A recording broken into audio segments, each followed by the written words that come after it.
মুখ্যমন্ত্রী যে শিক্ষকতার অভিজ্ঞতার উপরে বলেছে কিছু নাম্বার দেওয়ার জন্য পরিকল্পনা আছে, যে এটা যদি উনি করেন তাহলে কিন্তু পরীক্ষা পদ্ধতি আটকে যাবেই।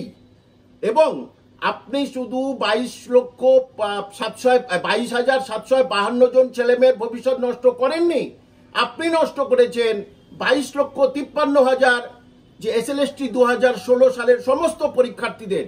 এবং এই অভিজ্ঞতা যদি এদের দেন তাহলে এসএলএসটি 2016-তে যারা অনেকে যোগ্য চাকরি প্রার্থী যারা বঞ্চিত হয়েছে, যারা মেধার ভিত্তিতে চাকরি পেতেন কিন্তু তাদেরকে বঞ্চিত করেছেন আপনার শিক্ষা দপ্তরের কিছু দুর্নীতিগ্রস্ত ব্যক্তির জন্য এবং কিছু পার্টির উচ্চ মহলের লোকজনের জন্য, কিন্তু তাদের চাকরিটা আজকের শেষ হয়েছে অনেকের।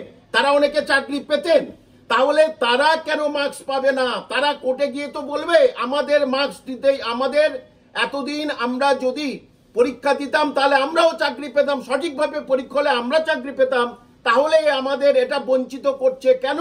এবং সঙ্গে সঙ্গে কোর্ট কিন্তু এটাকে অ্যাকসেপ্ট করবে।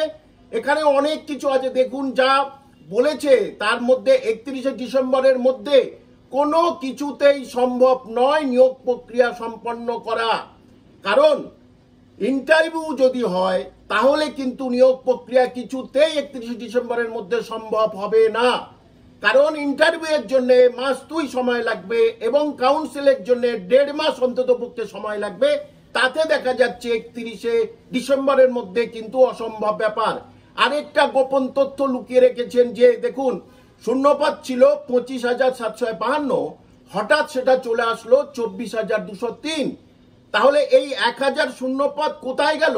1,000 শূন্যপদ এইটা অরিজিনালি বিজ্ঞাপনে ছিল 24,203।